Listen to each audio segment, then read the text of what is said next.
ready for another lesson?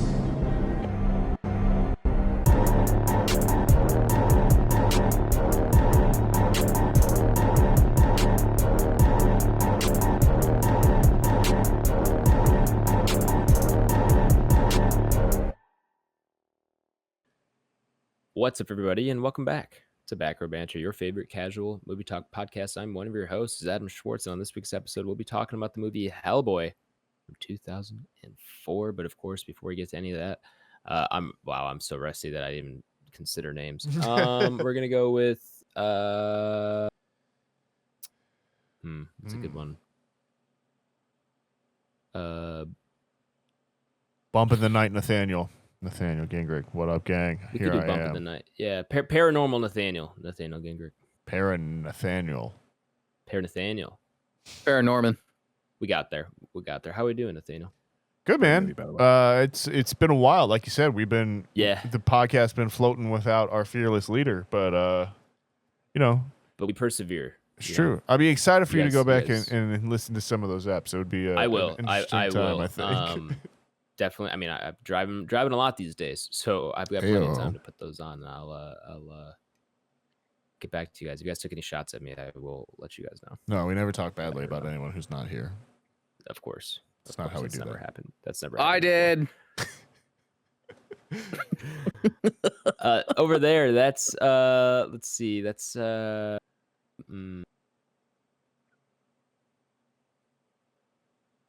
Fireproof Ty, Tyler Dallas. What's up?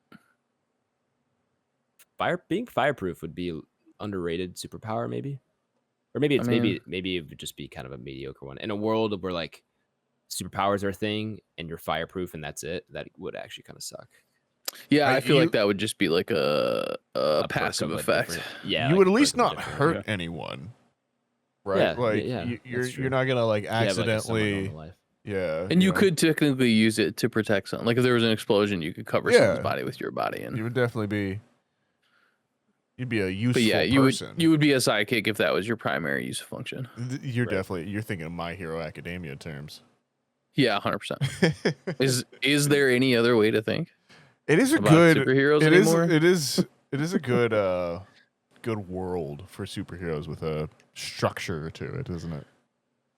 It's so dope. And a majority of people probably are going to likely have powers, which is sick. Mm-hmm. It's really just sky high. Another one that we I think we've talked about on the pod before. Love Sky. Sky High's great, dude. Sick movie. Rounding out the squadron over there is Big Babe Ruth BlakeHolder. Yeah. Arguably my favorite candy bar. Ooh, is the that's a Babe hot Ruth. take. I know. I You also are wanted the to share first that. person in I my don't think life that's super hot. I who's think even had a Babe Ruth bar. I was gonna say, talk to me about what's in and I think aren't they Baby Ruths? Is it? Yeah, they're There's Baby two, Ruth. I think. I thought there was two. I Do think it's what? Baby Ruth. Is it Baby? Is this I a thought there Mandela was, like, effect? two different versions Who's the of the bar. baseball? One's Baby. The and one's baseball Babe. player is Babe. Babe, Babe, correct. But I I'm believe pretty the sure candy bar is Baby Ruth. I Yeah, think the there's candy only a bar is Baby named Ruth. after an actual baby, Baby Ruth. Okay. Yeah. But yeah, it's quiet as kept, man. Arguably my favorite. So what's in it? Candy Paint me a bar. word picture. Honestly, I don't know, dude. I'm gonna have to Google that. Fair shit. enough. Uh, I'm gonna guess Yeah, I was chocolate. about to say, what's in any candy? Nougat. yeah, right. I was like, I don't know. Chocolate, caramel, Sugar. peanuts. Yeah, exactly. But like, okay, what's the hard texture I'm looking for? I feel like me as a candy bar person, I never went for very many bars. I was just like a Hershey's chocolate or like a Reese's. I never like you could tell me like a Snickers, Okay. a Baby Ruth, a Twix. Like I wouldn't know much of a difference between them. Yeah. I Yeah, guess it just to says your- peanuts, caramel, milk chocolate, and flavored nougat. Yeah, that's what I thought. So it's probably a similar compound to Snickers, Okay. but like the nougat's a little thicker, and I think it has more caramel in it. And I'm a big caramel So this guy. sounds like a denser overall bar than a Snickers. Yeah, so like All right, It's my I'm joint, in. man. That's my go-to. I do like Baby Ruth, man. Like I said, I don't think that's a very hot take in my book. rocking with you, I'm a bro. big fan. I'd probably rather have a Baby Ruth than a Snickers for sure. 100%. I agree. Yeah, I agree. yeah. Can I But say as something far as wild? like favorite goes, I think like Butterfingers are pretty high for me. And so are Paydays. See, I like a So- payday. Funny enough, I'm not a big Butterfinger guy. Never really been. I mean, at this point now, because I didn't like it, I probably haven't ate them in 10 years. Maybe if I ate it now, I'd probably feel different. Paydays, though, didn't really care for Paydays till we all started working together. Oh, And that's sure. when I started buying them at 305. And that's when it hit me. I was like, this is fucking fire. Yeah, dude, Paydays are So, legit. yeah, and like that's when I fell in love with You Paydays. want a fun Yeah. fun fall life hack? Do candy corn and peanuts, and it is like a payday all day. 100%, brother. That's Candy what, corn that's can what low turned me key on to that. suck me. That's what turned me on. No way, dude. Whoa. Every Halloween or fall season, I'm the motherfucker in the grocery store. Like, just give me the big bag of candy corn. And there's Dude. people looking at me like this guy's fucking disgusting. Do you fuck with the And I pumpkins? This guy's either nasty because he's fucking eating him, or he's an asshole because he's giving kids fucking candy corn. yeah, legitimately. But I do that. Buy a bag of like just peanuts. To Nathaniel's point, Yeah. mix them. It's fucking fire, It's- dude. That's yeah, my snack it every bangs. fall, bro. Yeah, 100%. That's funny. Adam, you a candy corn guy? You don't strike me as a candy corn guy. I'm not buying the bag, but if it's in Okay. front of me, yeah, I'll definitely have a Is few it- pieces. I do like getting in a little candy corn fix every fall. Okay. So I try to seek out a few pieces, but I'm It's- never buying a full bag on my own. Okay, that's valid. It's post July 4th. I've been hearing people say it's already spooky season. We could get this candy Jesus. corn Coming. train going right now. It's coming. I don't know. You're a little early. It's a wee bit early. But anyways, gents, Cool. What we got today? we've got a movie to talk about. This one right here is Hellboy. Welcome, listeners, to the main review segment of the podcast where we review movies.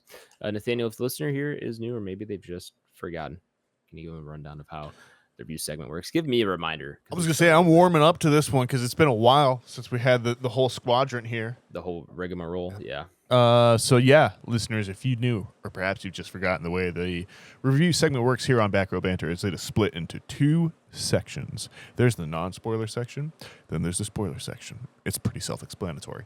In the non-spoiler section, we'll go over the movie itself, who wrote it, who directed it, who's in it, all of that good stuff. We'll go over the IMDb page and the IMDb summary. Got to see how we feel about that overall. Got to see if we would recommend this movie overall. It is a yes or no question. You will have an answer. There is no nuance on the internet. And from that point on, we're probably going to spoil this thing. We're going to talk about any big plot twist or, spoilers in general. And if you don't have anything spoiled for you for a, let's check here, 22-year-old movie, go ahead and check out At That Time. There will be a spoiler noise for you. There will also be some time codes in our show notes that will let you know when we're out of spoilers. But do come back and listen to where we rank it up on our Entropy list, which is our big list of everything we've watched on the podcast ranked. It's available on Letterboxd. You can check it out. Follow us, like, subscribe, all that good shit. Adam, talk to me about Hellboy. I would love to. Not a new movie. Not a new It's movie. definitely not. 2004. We determined last time we reviewed Blade 2. This is just after. Mm. I believe it's his subsequent film. I want to say, or yeah, Blade subsequent 2's film. 02, maybe? Yeah, That sounds I think right, these are yeah. back to back. Let me look at the IMDb really quick here. Yeah, Blade 2's 02. Sweet. Okay. Oh, and then Pan's Labyrinth follows this right after. Oh, yeah. Yeah, my man was working. He was cooking. He was cooking. That's got its 25 year anniversary coming up here Talk in about October, that I soon. believe, and they're Yeah. re-releasing it in theaters. What Which a one? run. Pan's Labyrinth. Fans. This guy goes Devil's Backbone, Blade 2, Hellboy, Pan's Labyrinth, Hellboy 2, Pacific Rim. He's a Shape baller. of Water Jesus Christ. after that, too. Oh yeah, then Shape of That Water. wins the Oscar. And Yeah. then Yeah, right. That's his most. And then some trash movie, Notarized Nightmare movie. Alley. I've never even heard of it. Yeah, definitely dog shit. No one would like that. Anyway, rated PG-13 with a runtime of 2 hours and 2 minutes and an IMDb rating of 6.9 out of 10. Letterboxd is 3.4, so maybe a little bit lower than IMDb here. It is, of course, written and directed by Mr. Guillermo del Toro. Yeah, I don't need to say much more. You know who he is. He's been on the pod. The other writing credits go to Peter Briggs, and then it's based on the comic books by Mike Mignola. We, of course, in the cast have Ron Perlman as the titular Hellboy. Nothing else to say about Ron Perlman in this movie, man. I mean, we'll get to it, but hell yeah. John Hurt is here. We have Selma Blair. This is a credits order. Rupert Evans plays John Myers. Yeah, he does. Yeah, and Discount Brad Jeffrey Pitt, I call him. Tambor. What'd you say? I said discount Brad Pitt. I call him, or Timu Brad Pitt. It is Timu Brad Pitt. It's not even poor man's Brad Pitt. I think I'd prefer poor man's Brad Pitt because it does feel like a Timu. He was in a good movie.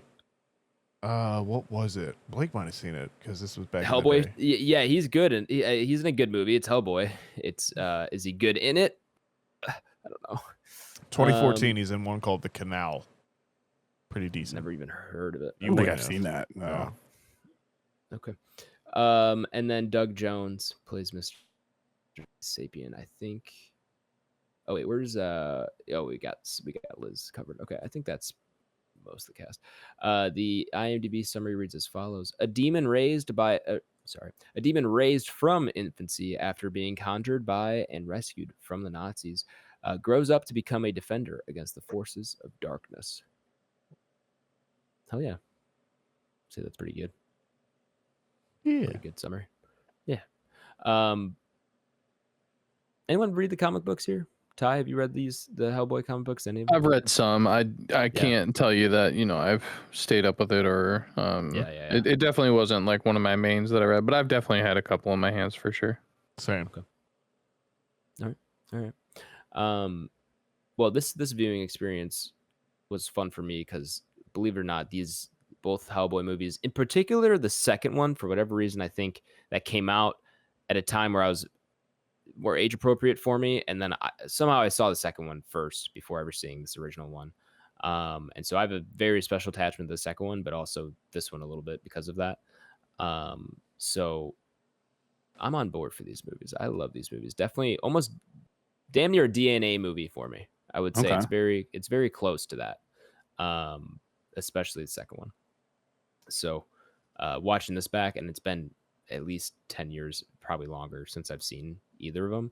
But the second the opening came on, I was like, yes, everything's coming back to me now. Like it was one of those like, oh yeah, they opened the portal, he comes out, baby Ruth. I was like hitting all the beats of every scene just as it was unfolding. I was like, okay, I've been here. So fun viewing experience for me. Everyone here has seen this already, I'm assuming, right?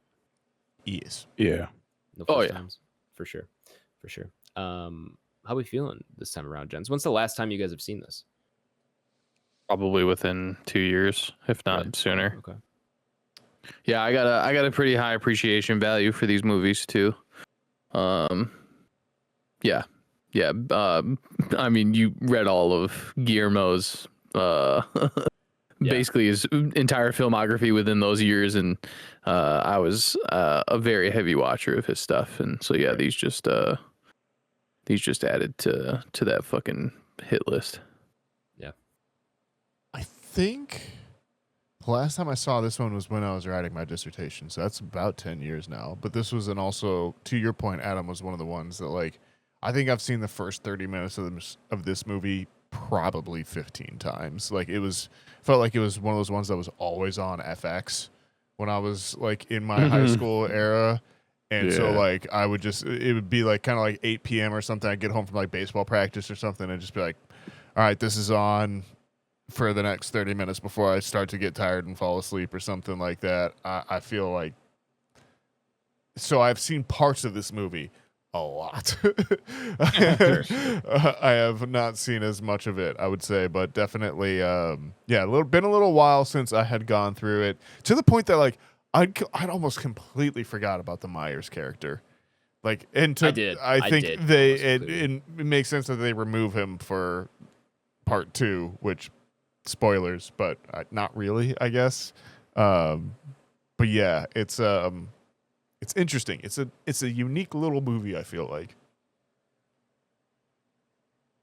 Yeah. This is one where probably the opposite of Ty and Nathaniel. Like, I don't think I really cared for it as much when I was younger. I enjoyed it, but it definitely wasn't one of like my favorite DNA type ordeals. Right. Then kind of as I've gotten older, I went back and was like, man, I really like it just because it's young Guillermo. Yeah. That being said, the last time I watched this, I think I spun the first one and the second one back probably within the past year, just randomly through like Tubi or something. And yeah, they still hit. Ron Perlman, amazing. Incredible. Yeah, Amazing. easily one of those characters that when you see him on screen now, you're like, I don't know if there is a better Hellboy. Legitimately, yeah, it is in that tier of it's an all-time superhero. It's an all-time superhero performance. I think it's up there. I think it's up there with like a Christian Bale Batman, a Defoe Goblin, like Heath Ledger Joker. Like, people aren't talking about Ron Perlman as Hellboy in those kind of conversations, but we absolutely should. Yeah, I would technically qualify Hellboy as an anti-hero. I'll kill you. But yeah, it's so much closer to the Punisher, which I think is the other big 2004. Is this the year Batman Begins? It might be. Yeah, but Batman Begins might be 05. This is, I think, also the year of Thomas Jane Punisher, which was low-key pretty sick. Low-key, I've never seen that, dude. This movie's so it's much not better really than worth that. a watch, Yeah, but this movie's so much better than that. You are right, though, Nathaniel and Ty. It is 04. Punisher? Yeah, they got that to 2 hours and 20 minutes runtime. That's fucking sick. What year's Batman Begins? 05. You're right. Yeah. So I would say this is probably is this the comic book movie of 2004?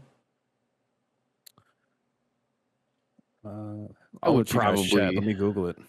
I think Batman Begins. Is it Batman Begins 04? No, but Spider-Man 2 is. Spider-Man 2 is. Spider-Man 2. That's a good call. There's the problem. When's X-Men? Catwoman. Sure. Yeah, that would be the Halle Berry Catwoman. Let's go, 2004 dude. was lucky a huge year for superheroes. Damn. Well, it's I think X-Men is in 04. I was gonna say X-Men kind of kicks it off, right? Yeah, because the first one's 2000. X-Men 2 is 2003, so I don't think there's an X-Men movie that year, because I think X-Men 3 is like 06 or something. Yeah.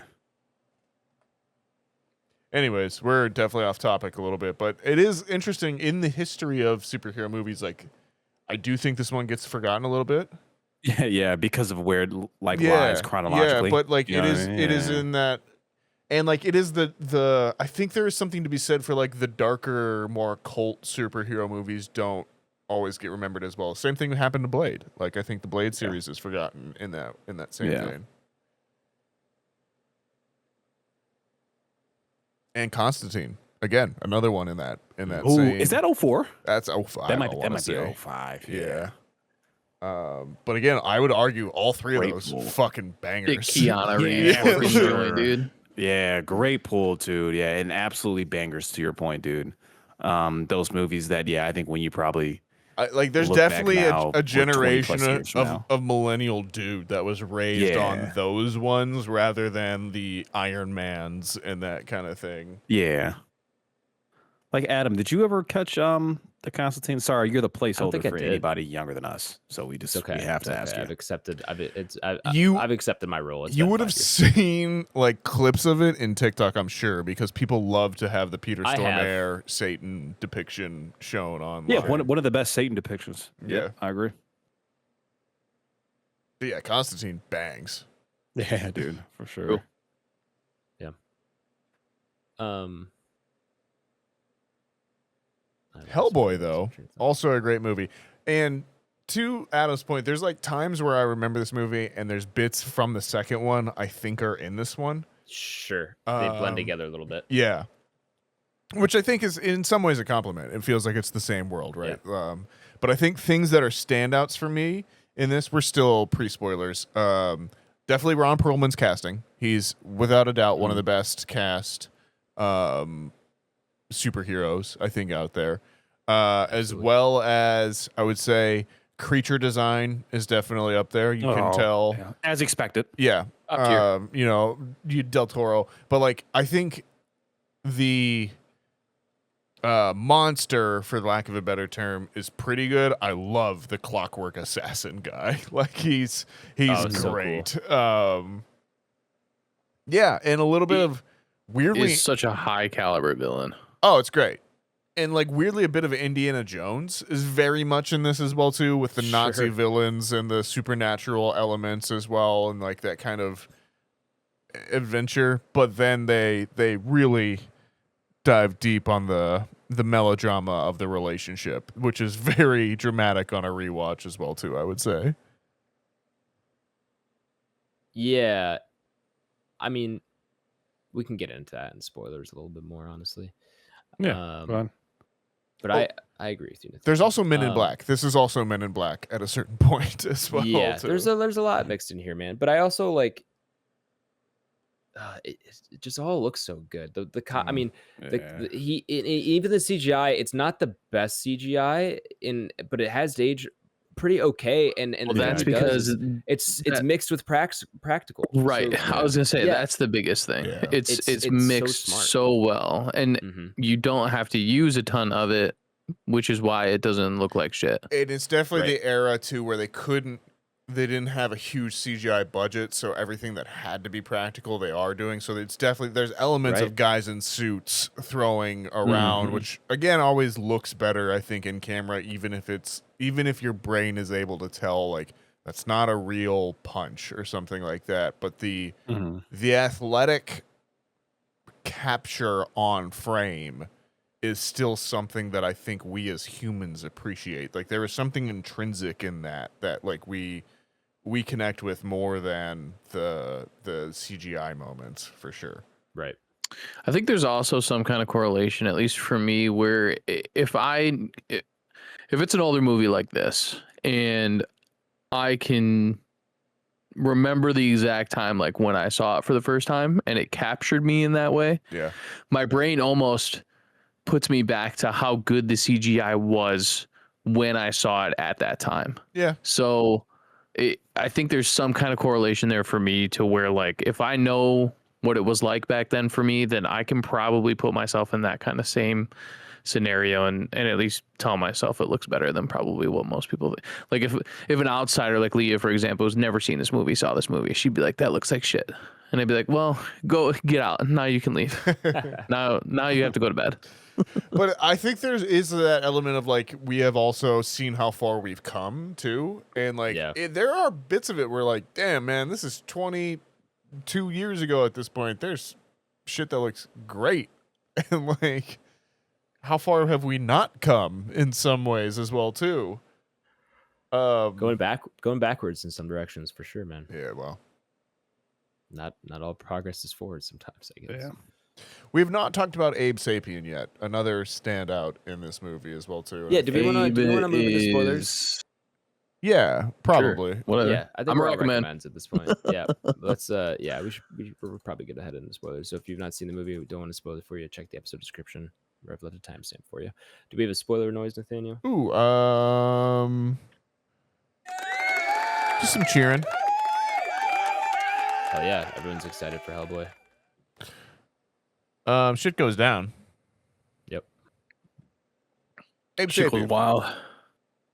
Clearly a prototype for the Shape of Water character that would come later, but also like Yes. he looks how he does in the comics as well too. Like there is no denying that. Yeah. But yeah, just a great effect. Doug Jones on the body. I think David Hyde Pierce, who is Niles from Frasier, does the voice in the first one. Doug Jones gets to do it in the second one. But Does Doug Jones also do the movements for Nazi villain guy? I don't think so. I think that is it is an actor separate from Doug Jones.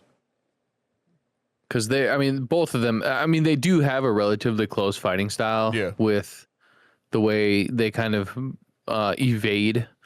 It's got a very kind of dancey, Definitely fight I know kind of vibe to it. In later What's movies. that fighting style called? Capoeira? Capoeira, yeah, is the kick dancing kind of one. Yeah. Yeah. Cabeza. Eddie Gordo. Besa kick.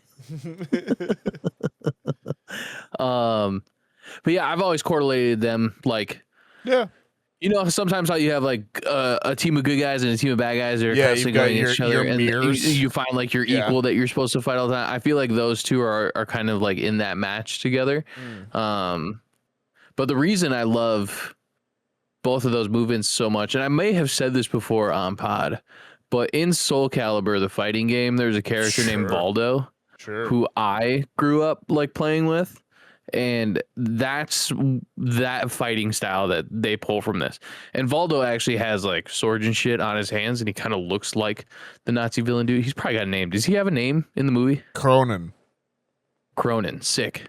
So yeah, I don't know if they pulled it from that or where they got it from, but still, like, I love that style. Yeah, man. And the fact that I get a good guy and bad guy that both fight that way, I'm like, dude, sick. I like this movie most, and I think it's first and third acts. I think when it's doing cool cosmic stuff and you're just seeing the world at large and like what Hellboy is dealing with, it's really fun. I love how like this in this world they're like, this is a Saints knuckle bones. Fuck it, use it, burn it. Like it's very video game logic in some ways in that sense. It's just like have item, use item. It doesn't matter like rarity or like worth or anything like that. It's just it's very transactional. I enjoy that. I don't think enough can be said about Ron Perlman. Like just an excellent choice from the start. They did a great job in the makeup where he is it looks so good. His dude. face is still there. Like it is Hellboy, but and if you've seen the comics, Mike Mignola has a very distinct style. He has very long lines, I would say, and very kind of expressive in it. And I would say the Perlman Hellboy does not look 100%. Like it's not a 1-to-1 to the Mignola Hellboy, but it is a great interpretation that allows Ron Perlman to emote through the makeup in a way that like, oh fuck, what else is around this time? Other makeups definitely have effects. Yeah, like I think isn't like Son of the Mask around here. That is terrible. He can't move at all. Yeah. Or Cat in the Hat. Like that's the dude. That's Rick Baker. But even that's like, I just think he's really acting in a lot of it as well too, and you feel that.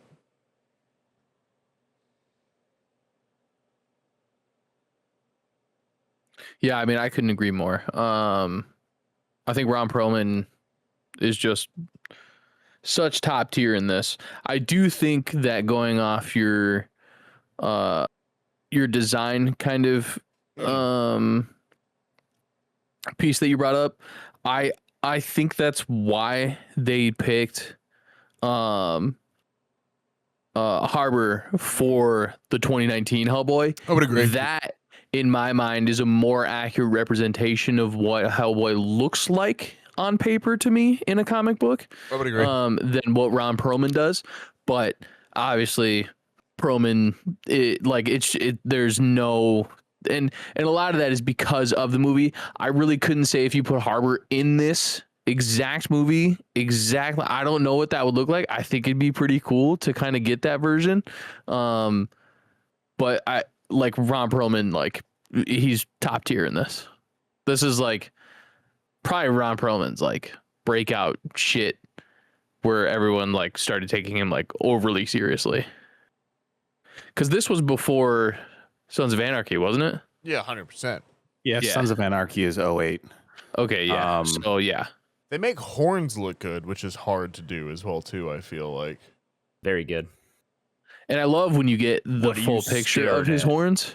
Yeah. When you get like the flashback or flash forward to to what he looks like. And I've always loved that like With the crown. that flaming crown that just hangs out in the middle. I'm like, dude, that's so it's just Where it's like such you good don't design. see it. It's a negative space of the crown, but that itself is on fire is a really good, I feel like really good effect. And and I think the horns match well.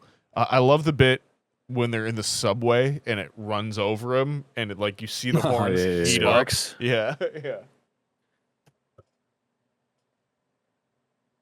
Yeah, one thing I kind of wanted to chat about. One, when Tyler brought up the 2019 Hellboy, which I've never seen that. That's one I totally forgot. You might even like existed. it, honestly. Really? Yeah. So yeah, I want to do some research it's on that. got some who does that one? It's our guy. I want to say it's the guy from The Descent.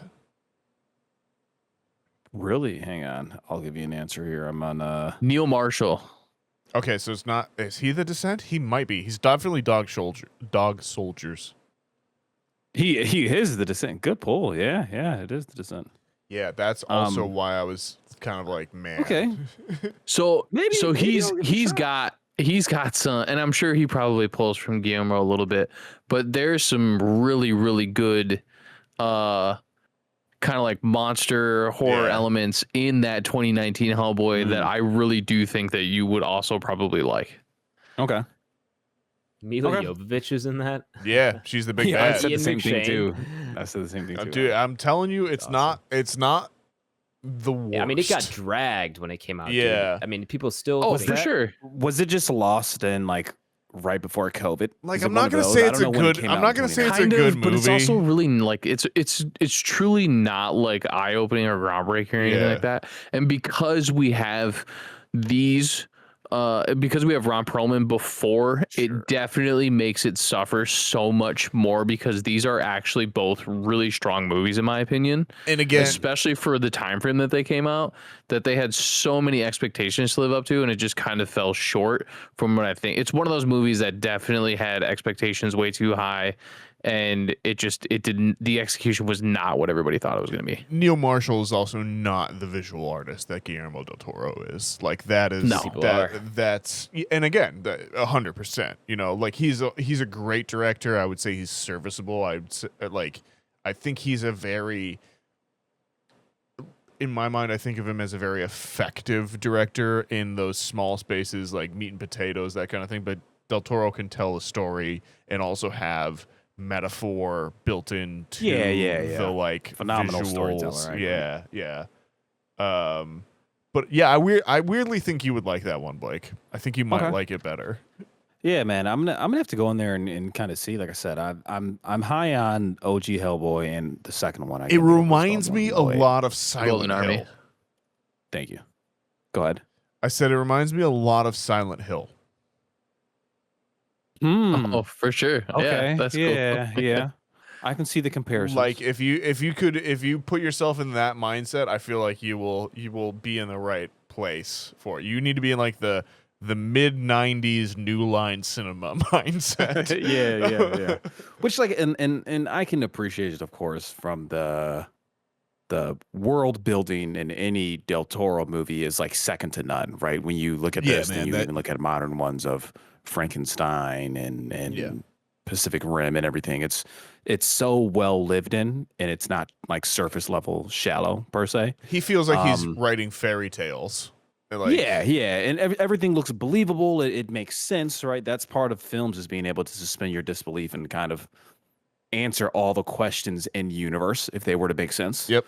And Del Toro's great at that. And another thing I do kind of want to shout out here too is I love how when you look at the chronological order of Del Toro films, right? How just before this you got Blade 2.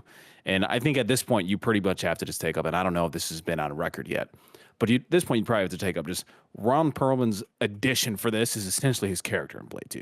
Sure, right? Sure, It's like you almost kind of have to run that parallel. Like they probably enjoyed each other's presence there, and it was like, hey, you know what, man? I've got Hellboy on the docket. I think Fuck he it, man. might Let's be. have you jump in there. He might be in Chronos, which is maybe Del Toro's oldest one here. I want to say Ron Perlman's in that. Let's see. Yep, he is. Wow, yeah. So that is 92. Yeah. I haven't even seen that. It is. That's Del Toro working in Mexico as the director, Sure. and that's his, I want to say, mainstream or like feature film debut. So that lets you know how long Ron Perlman has been an absolute dog. Just like, finding dudes that know movies since the 90s. Since I was born, basically. Gotta love it. But yeah, to your point, Blake, I think they've been working together. I think it's on the IMDb trivia that Del Toro and Mignola both said that they were gonna say their choices for who Hellboy should be at the same time, and they both said Ron Perlman at the same time as well too. So, I mean, I don't know how true that is, but that's super awesome if it is. Yeah. That would be pretty awesome. It's a good one. He's perfect for it, man. I love the quippiness of this movie. I was gonna Like, say it's very that too. It's very well written and well obviously acted and played out. But and those who've read the comics, is it the same tone in the comics, or is that something brought out by Del Toro? I think that's Perlman, to be honest with you. You think? Oh, really? Okay. There is some like relatively comedic hits, but it's definitely not it's not as much as like this is. He's not he's more brooding in the comics. Yeah, he's very much more also like taken seriously in the comics. He is a demon in the comics. For him, I don't know. So it kind of feels weird sometimes because he is so quippy in this, it almost doesn't make him seem like he's the main character. And some of his lines almost feel like he is like the comic relief, which didn't really happen. Nobody really thought like main character comic relief until probably like Deadpool. Sure. Like at least in like a strong aspect of superhero comparison. I see what you're saying. Yeah, absolutely. But no, I would agree. I think that's also Perlman. Adam, do you have a favorite quip in this? Shoot, I had one while watching where I was like, "That's hilarious," and I can't remember what it is. I really liked. I'm thinking of doing it myself.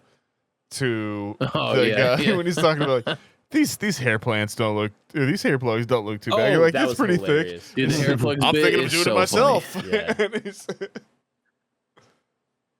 Man, he's got some good ones, and I just can't remember what they were. Just because they happen so quickly, they're not like standout moments for me. I wanted to go back to shout out the like handover of the John Hurt Professor Broom character to like Jeffrey Tambor, who is definitely canceled, as like the surrogate dad character. I think that's really well handled, sort of, for sure.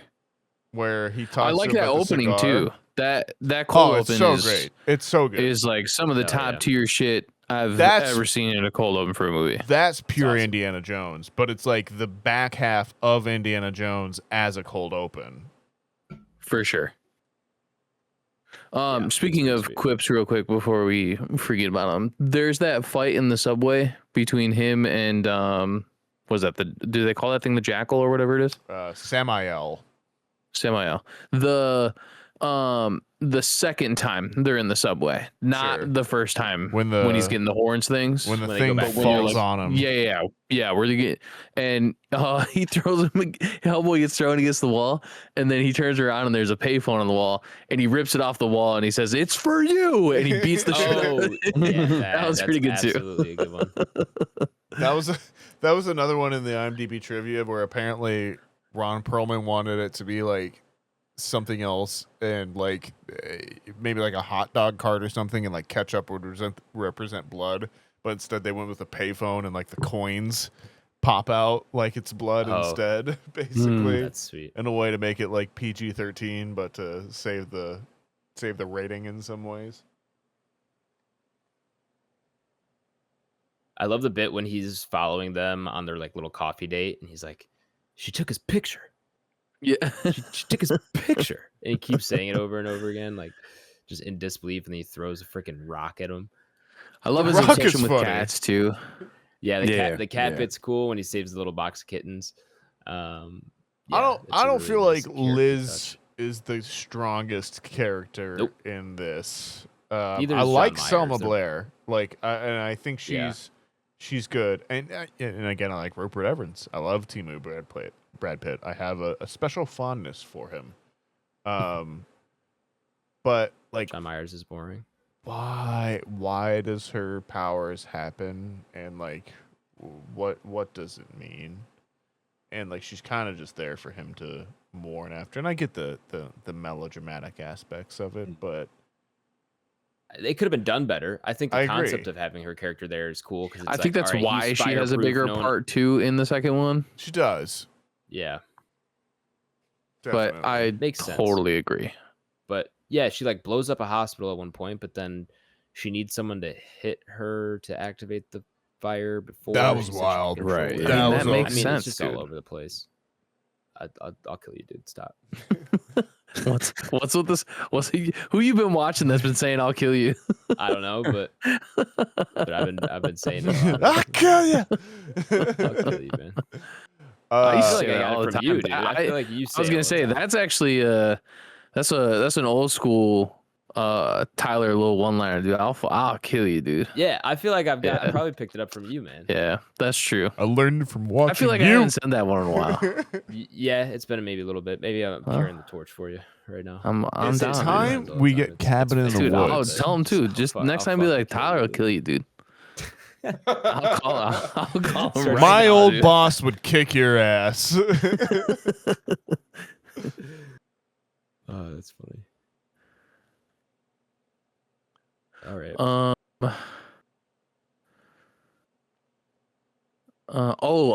What's his face coming out of the pool of blood? So sick. Sick. Definitely sick. Oh yeah, that's always a cool scene. that down shot of like the blood going through the actual design, and then him coming. I'm like, dude, holy Yeah, shit! The it's awesome. contrast in that alone, with the dark white snow behind him and him covered. I'm like, dude, this is insane. Blake's. The Go ahead, Adam. I was just gonna say the movie is incredibly well lit. First of all, I was like, Remember God, what a lighting? breath of fresh air. Yeah, remember Lighting lighting? was Remember when that cool. was the thing? Yeah, lighting's cool. Incredibly well lit, and also just like aesthetically, the mood is set very well with both the lighting and color grading. Like the movie's very orange and blue, and it's very polarizing. It's one or the other. It's like it's either very very blue or very red and orangish. It's like there's no in between. There's no other colors. But it works. It works. That's really well. so 2000 though. Like the Oh yeah, first 100%. the first 5 Even to the 8 years of 2000 was all blues and reds in movies. Sure. Unless you're in Even Mexico, the- then it's orange and green. Also true, yeah. Even the scene where they are again looking for the eggs and Abe goes underwater. That was like one of the first scenes that, like I don't know about, one of the first times you find, but it was such a good representation of somebody being completely submerged in water. It's now when you watch it that you're like, oh, that's clearly him on wires, and they're CGIing everything out around it as well too. But that's again where I'm like, man, I'm just impressed by Doug Jones performance at that point. For sure. To have the weight underwater and like as he's kind of moving around as well too, just good stuff. Yeah, dude, it's crazy. It makes me think of like how much better like Aquaman, for example, could have been. Sure. Ooh. If we had things like that instead of this kind of like weird wavy effect over the screen the entire time we're completely submerged. I don't want to kill myself. Yeah. Well, I mean, the problem with that is, I mean, that's now letting that. When's the first Aquaman? 17? 16? Probably 17. Yeah. 15, 16, 17. I want to say it's 2019 because I No, feel like that's got to be that's got to be the second one. I want to say it's right? COVID. Second it's one like is right 20 is before post-COVID. Second one is post-COVID. Aquaman's 18. Okay. So in between us. 18. Right. Yeah. But post Avengers, where everything effectively now superhero wise, like we're just going full green screen. Just gets like, absolutely even, supercharged. Yeah. Right. Yeah, we're not even gonna try to build a set. Right. So fuck, this movie looks good. Like, Like, I'm trying to understand that. It's sad. like It looks so good. I do get frustrated because like the prosthetics, the like costume design, like all of that is just really that stuff's almost like second. I mean, that stuff's almost gone now. I hate to say it's like it is extinct, right? Because frustrating, right? There's small Like- stuff you look at. I don't know. Like I hate to bring it back to horror, Substance. but like the conversation we have with the substance and even obsession, right? Yeah. Of like the practical effects of makeups and lighting and dark Yeah. It rooms. always But, looks like better, man. Or I feel like that weapons. stuff just only happens on like small scale stuff now. Yeah. Like the Hellboy that's made in 2032, right? It's just going to be a green screen, and we all know it. It's kind of the bottom line. It is what it is, and we got to look into these smaller filmmakers and smaller budgets to kind of Isn't that rely like back on old school it- filmmaking. Isn't that not like why like something like the Terrifier franchise is like doing Blew up? Yeah, exactly. Yeah, Like 100%. Yeah, I think The there is first one's- something to that like people want those weird those in-camera practical effects. Like I think there is It's so weird, bro, because like that makes sense, Nathaniel. But then like when you look at any large scale like digestible movie, like it's the complete opposite. you know? to a certain extent. I, Like I don't get it. I don't get it. I mean, that arguably there's like the perfect marriage of like your Denny V's and your Christopher Nolans, right? Like that's Yeah, of why course. those, and like we're talking Odyssey next week, I'm sure. Yeah. But like, you know, maybe Hell we'll yeah. have some more discussion there. But Yeah, but that's Yeah. gonna have your blend of practical and CGI. I agree. I do agree. think there is something, and maybe it's our generation. Maybe it is the folks that grew up watching movies that like were either peaking, like CGI was just in its infancy, or like we're trying to do things with it, but everything else was like you were maximizing what you could physically, and then you were souping up with CGI. Good way to word it. No.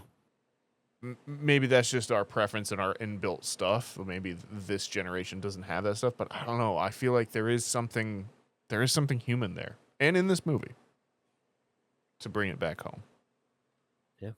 Couldn't agree more. We ready to rank it? Yeah, we can put it on there. We'll put her there. All right. Welcome back, listeners who skipped over the spoiler segment of the podcast. We're going to go ahead and throw up Hellboy up upon our Entropy list. It's our big list of all the movies that we've watched on the podcast, ranked and compared to one another, regardless of genre, regardless of anything else, all in one fantastic list. It's essentially how we rate our movies. Once, rather than do it out of 5 stars or out of 10, whatever it is, we throw up all the movies we review on the list and see if they compare to one another. We now also see how they compare within the new tier system.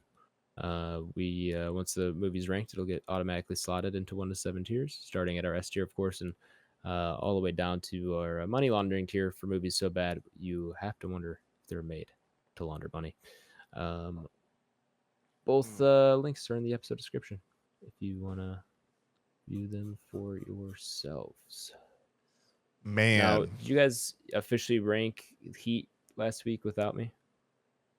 We did. Well, not That's cool. officially. We set our rankings, and then we knew Right, that you were going to yeah. watch it at some point. Yeah. That's cool. I don't have it added here just because I haven't gone through and edited it yet. So keep that in mind. We have 2 movies that need to. Actually, no, just the one. Yeah, just the one, I think.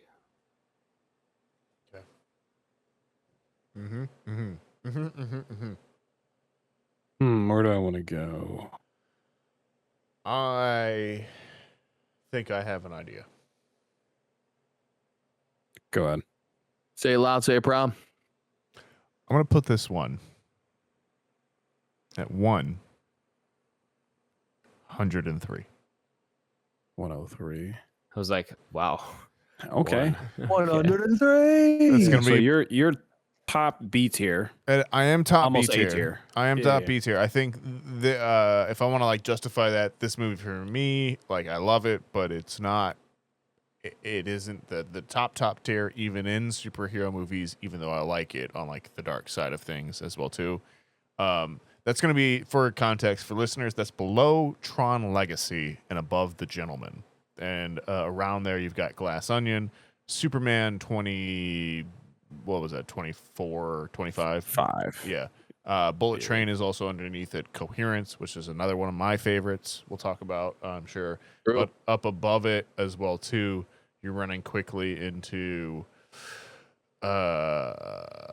Maverick. Top Gun Maverick, Red Line, Scott Pilgrim, Pig, Knight's Tale. That's a Murderer's Row. I like all of those, I think, more than I like this at its core. 103 below Tron Legacy, above Gentleman.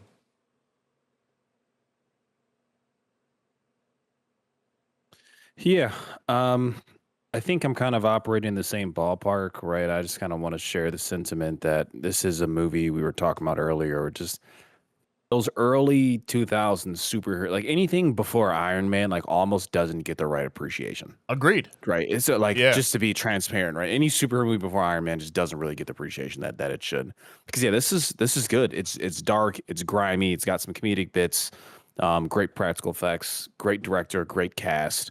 One of the best all-time castings that we've had for a superhero or a anti-hero, right? That we're gonna say. So, I think I'm kind of in the same ballpark. Immediately where I go is like Blade's at 126. Sure. And I'm like, okay, so that's pretty good. Blade 2 is at 133, which is Del Toro. So I think I'm kind of operating in there. And I think what I'm finding my floor at, to be transparent, is probably Wakanda Forever. I don't know if I really like this more than Blade or Blade 2, but I'm kind of trying to gauge the validity of the list for what it is. And I don't really care for Wakanda Forever. Like I don't know if I'm gonna watch that before I watch Hellboy again, if that makes sense. Sure. So I think that's kind of where I'm at. Hard to go above the Terminator. Doctor Sleep, debatably. Bring Her Back. I was gonna say Bring Her Probably Back. my favorite horror movie. Definitely carrying 2020. Yeah, that's definitely carrying some weight for you, I think, too. Right? So I think I'm gonna split that, man. I think I'm gonna go below Bring Her Back and above Wakanda Forever. So I'm gonna go that'd be 115 for listeners. I'm with you. All right. We got a 103, 115. Tyler, do you know your spot yet? Kind of. I can just convince myself while I talk through it because I really wanted to go higher than even where Nathaniel was at. I don't know. Not too much higher. I probably would put this in front of some things up in that 100 era. Like nostalgia wise, I love this probably twice as much as like Scott Pilgrim. Have respect for Scott Pilgrim. Still a really great movie, but yeah. Nostalgically, this just lives more in my head than what Scott Pilgrim would. So yeah, there's just like other things that, I could put this over, but I really don't want to because there are some just like bangers, like Red Line's like a hard stop. Sure. I figured that'd be your max. And Tron's also got like heavy That's definitely nostalgia ties. what was hitting for me. Yeah. But then you started reading stuff below it and it's like, well, there's still some really fucking bangers down there for me, dude. Like Blade. Yeah. This runs in a very similar vein of Reign of Fire for me. Where it could That's at just below it. 129. Yeah. Okay, I got you. Number 5. But I'd probably put Rate of Fire a little bit higher. I'll probably I'll go 108. I'll go right below Tokyo Drift. Okay. I don't hate that. You know what DK stands for? Donkey Kong. Drift King. I think we got that. Drift. The elevator doors open. Yeah. And then the Looks at him. You still need dictionary? Doors closed. Scene. This is a tough one, guys. I'm like in the same range as everybody, but I'm just trying to find where my ceiling is. Now you said this is a DNA movie for you, though. It right? is. This is early on. It definitely is. But the second one more than this one, I saw it because I saw the second one first as a kid and watched it way more, and then I started watching this one. So, like that second one, I have a much greater soft spot for, and I think it's actually just a better movie from what I can remember. Like it's even better than this one, but this one's still really good, and I want to give it its credit for being good. I want to put it low A, but like there's so many movies in high B that I just really like. I think I'm going to put it at 110 below Mickey 17, above Good Will Hunting. Mickey 17 being one that I'm very high on, obviously, is if you've listened to the podcast for a while. And yeah, you talk about that movie a lot. And the range of movies above that, I just like. Those are just some very, very good movies, including Tokyo Drift and F1 and Coherence and Bullet Train, like all movies I really like. So with all that being said, then we have an average ranking of 109 flat, meaning we actually will have to tie break it with Mickey 17. Are we doing Letterboxd or IMDb tie break? I don't care. My vote is for this. Sorry, we gotta vote individually. Anyone care if it's above or below? This above. I would go above Mickey 17 pretty easily. Nathaniel? Yeah. Agree Okay. with the friends. One vote against on the record. One vote against. But motion passes. Hellboy at 109. Mickey 17 gets booted down to 110. There you have it, folks. Okay. That's your ranking and your review for Hellboy 2004. Next week, as we mentioned and alluded to earlier, as you could probably guess, it's the Odyssey. I've got my tickets going Saturday. You guys ready to go this weekend? You're seeing this in 70 millimeter, right? Did you not say that this weekend because I didn't get tickets fast enough to get good seats for the 70, because I could have gone, but it would have been a shitty seat. So I'm like, if I'm going to go all the way out to Naperville and spend all this money on a 70 mil ticket, I want to at least have a good seat. So me and Papa Schwartz got some solid seats. I think we're going on like the 27th, like later, like in 2 weeks. So it'll be a nice gap in between screenings. And I also have, I started reading the Odyssey translation by Emily Wilson, which is the one Nolan based his movie on, the translation. And I just like, there's like 90-ish pages of like author's notes and a prelude that kind of gives some context for the book. And I just finished that on my trip and then like got into like the first few books of the poem, but the poem's short. So I don't know if I'll finish it by Saturday, but I'll definitely finish by my second screening. And then I can kind of have a greater picture of the whole story. Either way, very excited. Hope you guys are as well. Seeing things overall, other than people hating just to hate, as it feels like happens sometimes. Yeah, that'll happen, especially with any big film these days. So yeah, I'm anticipating, man. I think it'll be well. I think it'll go well, I guess is what I'm looking to say. And I think it's probably gonna do some numbers at the box office, man. Like, do you guys think it supersedes Oppenheimer? Probably. Yeah, maybe. You think so? Now, Oppenheimer boosted slightly by Barbenheimer. Yeah, Oppenheimer did like 800 million or something like that, 900 million. I think the story is just, I think the success of Oppenheimer really, like, I don't want to say that's like the first big Nolan event movie, but it felt like that was the one where people were like, oh, Nolan. Like, I think people's ears perked up a little bit more for the general audiences than like, say, like Tenet or Dunkirk. Do you know what I mean? Like, I think Oppenheimer, because it was paired with Barbenheimer, I think it made everyone kind of be like, Nolan's the dude. and that kind of cemented him in that spot. And now that he has that title, and now he's doing the Odyssey, a story that if you haven't read it, which you probably did in high school, you at least have heard most of it. people are And then you knowledgeable of. it's Matt Damon, Zendaya. You got the whole cast of everyone, all the A-list actors. So like it's solo this time. So it's like it's got all the box office from this weekend, whereas like some people maybe only went and saw Barbie of the Barbenheimer thing. You know what I mean? And so I think it could definitely beat Oppenheimer. I think it's got a good chance. We'll see though. Okay, yeah, we'll see, man. I'm excited.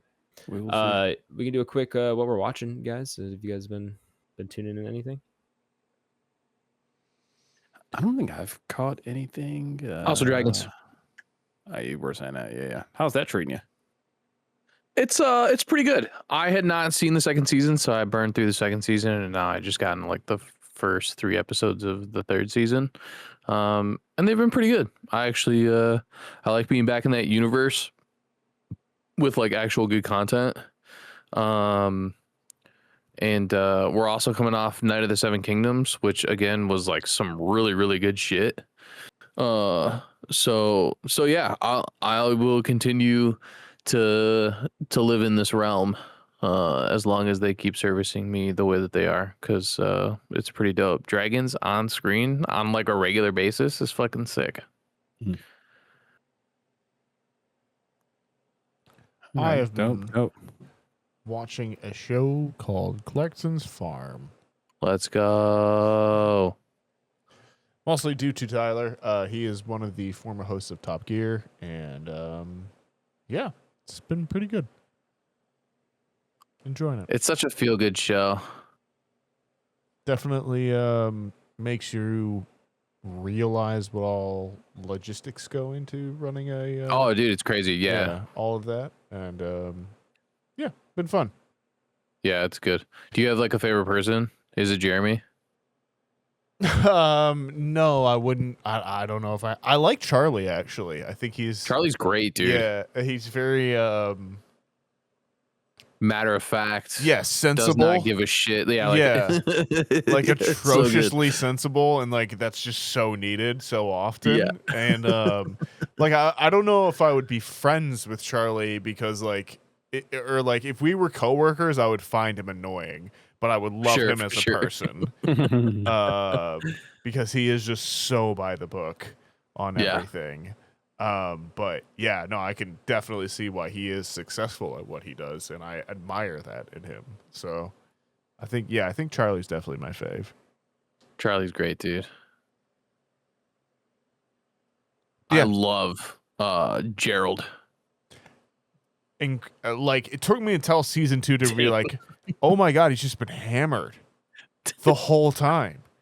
Like you could just tell. So good. You could tell the days when he's just been drinking, and you're just like, oh my god. Like, I mean, if you're just putting stone walls back together for your career, like I get it. Like I truly do, but I was just like, oh, so many things make sense on why he doesn't make sense. Yeah. Yeah, it's good incredible, stuff. It's good stuff. Good. Yeah, Nathaniel came and chilled after we golfed on Sunday. It's true. Okay. And we didn't have a ton of time because I had a ton how of did you stuff to shoot? do. Tyler texted me, said he was shooting pretty well. I wouldn't say I played bad. No, honestly, for how often you play, and we talked about it when we were out there, just like your need for an upgrade because you had those when you were in high school, so you've obviously grown a little bit. Yeah, his clubs. Yeah, you've grown a little bit, and then obviously just technology would help you out quite a bit. Absolutely. Yeah. You played totally fine. Yeah, I definitely had a good time, and honestly, great course. Had an excellent time at the course as well too. We played Randall Oaks. Yeah. Oh, okay. Which it's like 10 minutes down the road for me. Oh, sweet. Again, yeah. For the I would have played 18, and I think for the price it would really justify itself, to be honest with you. But we played 9, and I was also thankful for that because we got out pretty quick, and it wasn't ridiculously hot as well too. So yeah, Yeah, it was great. We teed off at 6:20 in the morning, and we were done by 8:15. Yeah, I bet. So yeah, Dope. that's what I've been up Sweet. to. Yeah, and we'll have to see if we can like play that. Maybe if we do like a Friday in person or something like that, Adam. If you can like take a half day or something, we can go play it. For sure. Before we record.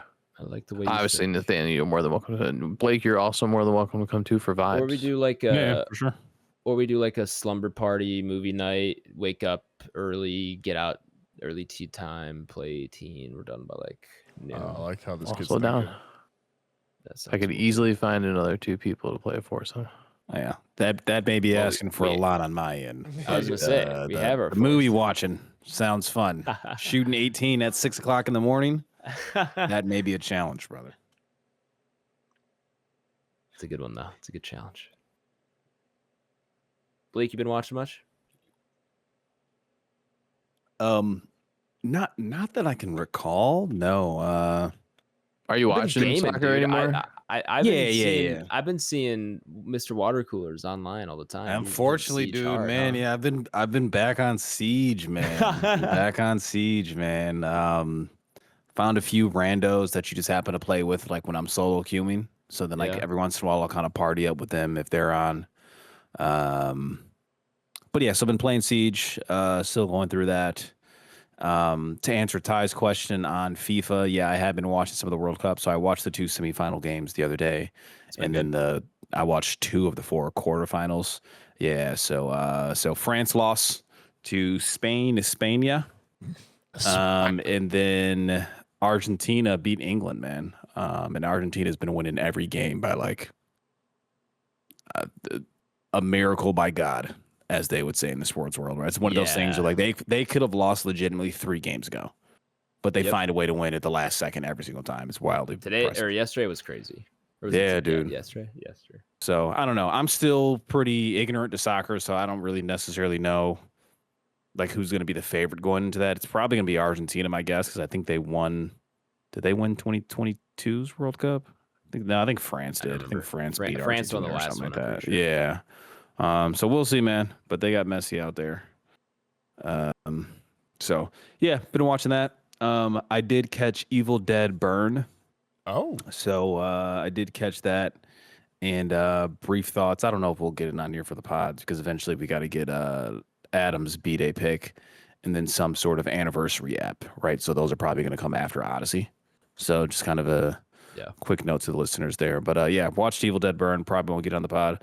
I mean, for you guys, probably forgettable. For Adam, probably forgettable. I don't think you'd be interested in it. Ty and Nathaniel, like maybe there's kind of some tie-ins to Rise if you enjoyed Rise enough. It's by a French director though, so it's definitely got some of that old school like French extremity horror that we grew up on. There's some pretty gruesome stuff in there, but very Evil Dead-ish as we would expect.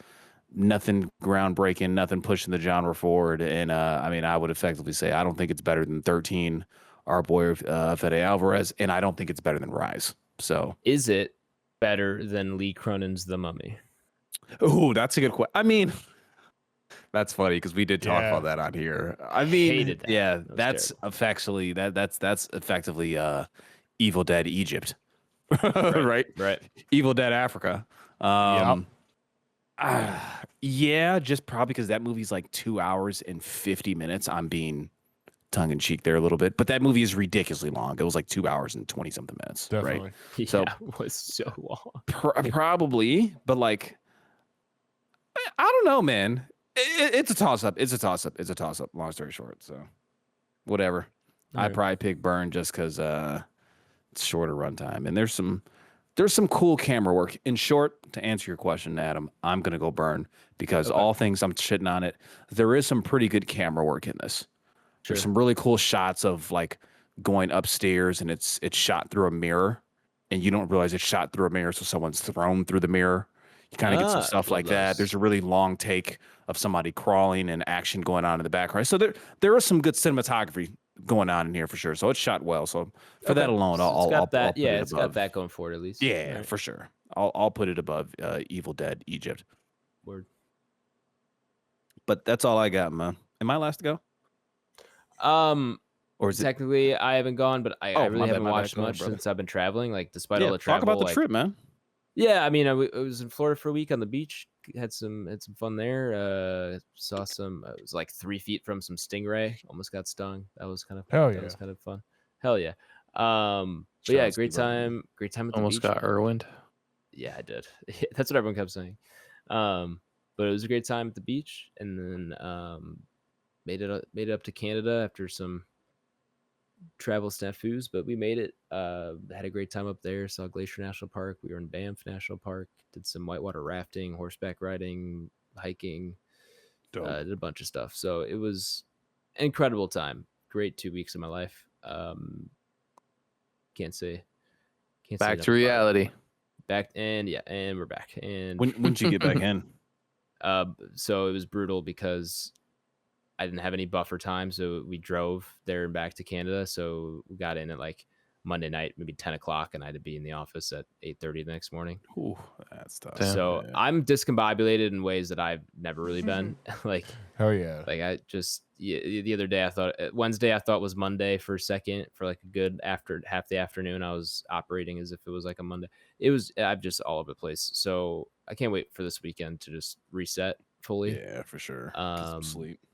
Get some sleep, get cleaned and unpacked, and go to the grocery store, get all that's For like sure. Yeah. it's just been like a little bits here and there, and then I got back in Tuesday night. I bought tickets to the Noah Khan concert like 6 months ago, and of course that's Tuesday night. So got home Monday, worked Tuesday morning, go to a concert Tuesday night, and that was a late night. So I'm just exhausted. I'm tired. Yeah. But well worth it for sure. Such a great stretch of few weeks that I've had. And then while I was in Florida, though, I did tune into about 6 consecutive episodes of Love Island with my girlfriend because she watches okay. Love Island. Yeah. So And talk to I've me. I never- mean, this is. Are I you? guess I've never Haley Love shared- Island watcher? Yes, bro. So I see it Oh, every day. So okay. I'm not gonna say I've attentively watched it. I've sat down, of But course, yes, to watch it with my partner. Yeah. Oh yeah. So talk to me, man. I can shoot Love Island shit with you. Okay, this is good. This is good to hear. I honestly, by day 6, I was like invested in a curious sense of like what a fun, crazy social experiment, dude. Like life doesn't in any capacity ever operate in the conditions that these people are put under.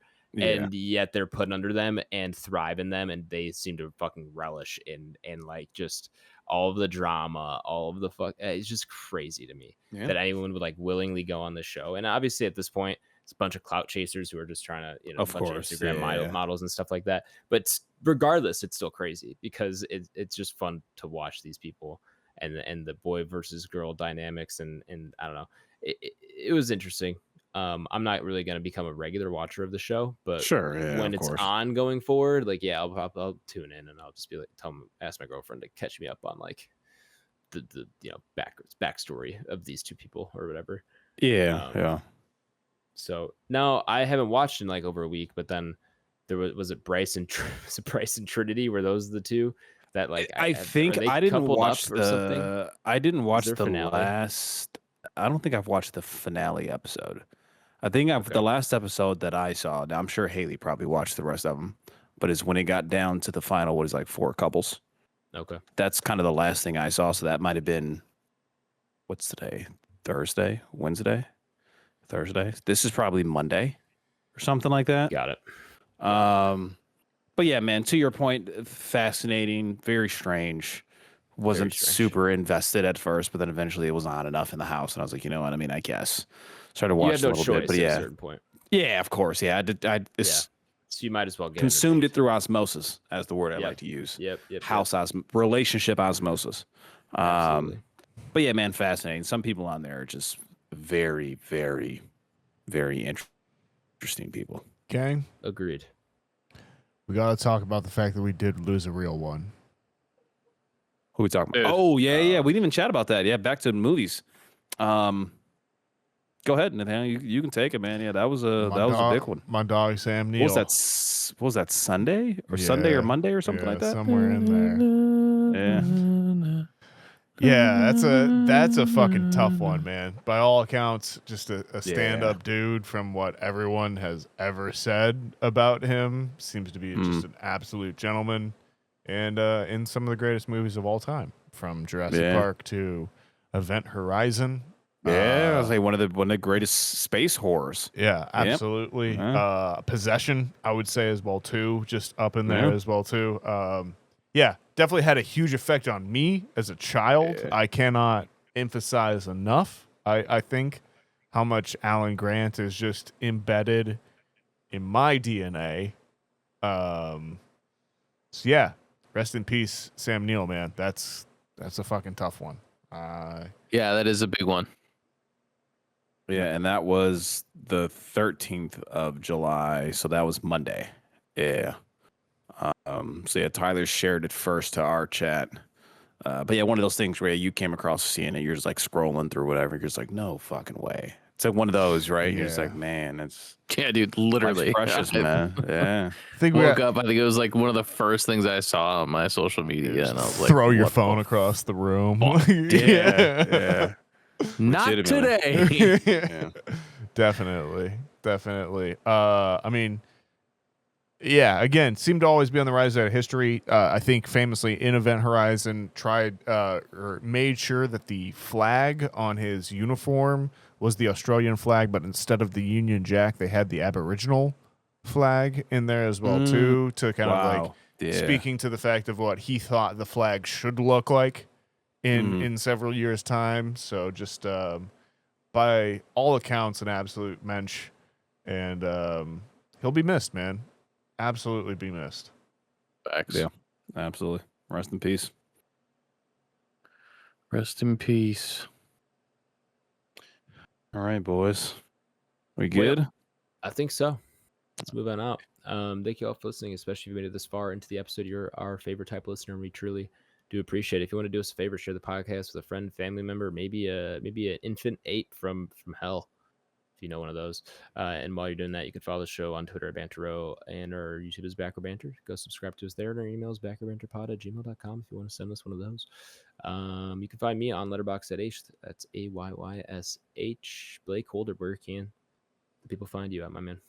Letterboxd, BlakeHolder, be on there logging some things, rating them out of 5 stars, potentially writing reviews. So anticipating the Odyssey coming up here, one of the uber mega blockbusters, right? We kind of got going Big on movie. this year. Followed by, what is it, Spider-Man 2 weeks after it or something like that? 3 weeks after? I closed the show schedule, but it's close behind. Yeah. Okay, yeah. So yeah, there's a few bangers coming out here back to back. So yeah, be in tune kind of for Odyssey, what we got going on here. That's when we'll try to get that there and have all 4 of us there in support of that. So but yeah, that's where I'm at. Xbox, Mr. Water Coolers. If anybody plays Rainbow Six Siege, listeners, it doesn't matter if you're on EU servers, South American servers, or wherever you're at. Play Siege. Blake is playing. Let me know, man. I'm playing. I'm back playing. I'm back invested. Took probably about a 4-year break or so, but I'm knee deep again. And yeah, that's where I'm at. Ty. You can find me on Instagram, Letterboxd, and X, all Tyler Vallis. VID, alias. Nathaniel? You can find me on Twitter, not Twitter, at Blue Sky, and Instagram, and Letterboxd at NSKingrick or NathanielG92.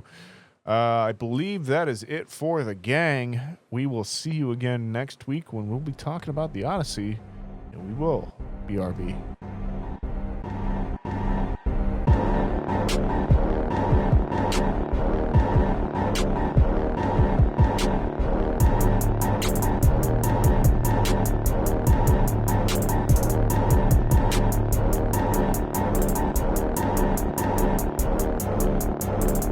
America. Ready for another lesson. So, So but I your think that's guys, technically all, like Norridge area, maybe. you guys technically are all from the Illinois area for at least 2 generations. Chicagoland. Then, Yeah, absolutely. Whereas my family's a bit more transient. Sure. I'm like one of the only people that will be like, no, I'm not from Chicago, even though like everybody in Illinois, when they introduce themselves, they're like, oh yeah, I'm from Chicago. I say the suburbs of Chicago now. This is also an American thing, though. I've discovered in traveling abroad that like Americans will introduce themselves by the city they're from, where other people will introduce themselves by the country. Absolutely, for sure. Yeah. I mean, American shit. Makes sense. America's also fucking huge, though. So it's true, like, but you don't say That's I'm the from thing, is, like- Moscow either. Like people say I'm from Yeah. Russia, or you know. Yeah. or- Started I've started doing it like they used to do back in like medieval times. I say I am Tyler Vidalis, House of Vidalis, son of Henry Vidalis. I hail So you're from. insane to introduce yourself like that, brother. I do it the combat Tyler sports shows way. up to a job interview. Yeah, My name right. is Tyler of House Vidalis. I do it the I've been combat. watching a lot of House of Dragons lately, so it's just got me in that kind of mindset. Collector of Pokemon, watcher of cars. The Bone Collector. Driver of Sims. Driver of cars. Yeah, that's true. We should bring back creating your own titles, which I guess we sort of have in like internet handles. But you should be able to True. like list your own deeds or something like that. Seller of Stone. There you go. Yeah, your job should take up a sentence, not just be a singular title anymore. This is Yeah. how we combat AI. I'm gonna see if my boss Just will let me start- change it Describing things. on my business card. Seller So you of guys stone. don't think we combat AI by attacking climate change, and that's why the outside right now smells like a fucking fire pit? Well, those two are pretty, I would say, pretty linked, but you know, we seem to have made the choice So sad. at this Yeah. point. Yeah, I think we're past the breaking point. It's really sad. Oh, dude, for We'd sure. rather be like, hey, I have the chance to You know make what I've really noticed this year? $20 I mean, on my every year- investment. Every year, the past 5 years, it's been like, oh, I've noticed this is different, and this is different, this is different. Oh yeah, and then dude. this year, I Humidity. feel like, well, the rain and humidity, sure, yeah, sure. But that's been like I checked that off a couple years ago, Fair. Nathaniel. The increase in humidity that's been like 3 or 4 years in a row. I feel like just the outdoors is much quieter. Like even in the suburbs. People were talking about this, the bug die off. Huh? Yeah, I feel like this has been a topic on the internet of late, like bug Yeah. die off, and that like Bugs and then subsequently birds, like less birds. Yeah. chirping. Yeah. I definitely feel like it's like sad. yeah, like I've driven recently, and I definitely have not hit as many bugs. You know, remember you used to like Right. drive through like a Right. bunch of It'd bugs be or an something like insane that. amount of bugs. Yeah, And that's I a good will point. say, like, obviously I did a long road trip. We did hit a good amount of bugs. Like, it still happens, but like, not nearly as before. And like, Is it there's no just- I barely see butterflies, dude. Like, I remember as a kid, I saw butterflies, and Mm. and there's always shit flying around. Like when you'd go to the park, or like I remember the soccer games. Like there was bugs in the grass, like just hanging out, like. And like the birds chirping, and like now it's like you get cicadas, you get some birds here and there, but like you get geese. Like I don't know, it's fucking scary. Yeah, I mean, I dude. live out in bumfuck, so I still get all those things. I mean they're there still. mean, I yeah. just feel like no matter where I am, it's just less. In than it was. Adam's in Tyler's point, Adam does live in the city, but I acknowledge that, but I work in the suburbs. I go home. I was in Yeah. fucking Canada, and it was still like, where's all the wildlife? Like, not like saying I need to see a bear every 10 feet, but at the same time, like there was just barely anything out there. It's just, I don't know. They're being photocopied into AI. I don't think I'm delusional. I've looked into it, and it's been documented, obviously. But like, Have you ever seen a it's picture of a fucking sad. real satellite? We saw the International Space Station in Canada. Google Sorry. satellite right now and then hit images. Are any of those photos real, or are they all? How are we getting where here, are by we the way? going with this, Tyler? Yeah. Blake brought up everything's getting put into AI. So Oh, I'm just okay. Oh, are you okay, saying? that's it. Oh, I'm feeling the fire. that's Going actually off a funny bit. because I did do what you just said, and There are no these- actual pictures of real satellites. They're all Hey But I man, guess- I why guess does a how round would you- pizza come in a square box? let's dig into that. Like that's how I felt. there for a But I second. did see the International Space Station while we were in Canada. The stars were really clear, and then I had my phone app Oh, out, and then all damn. of a sudden I look up, there's a bright ass thing, and then I look at my phone, and it was the International Space Station flew right overhead of us. I was like, that's fucking Allegedly. awesome. It sounds fabricated, but I'll let it go. When I want to say in maybe 7th grade, we stayed up at a camp up in the mountains in Arizona. I spent the night on a concrete helicopter pad. I just slept in a sleeping bag on that thing. And that was the night I saw probably like 20 satellites. Like just Oh, yeah, you it's could so see 'em. clear up there. From Yeah. where we were at, we saw probably more than 20. Well, now there's a ton because of fucking Elon with all the two. the Starlink. yeah. This was Have you all seen 20 Starlink years yet? ago That's at this kind of a point. trip. Seeing Starlink is kind of crazy. They are weird, yeah.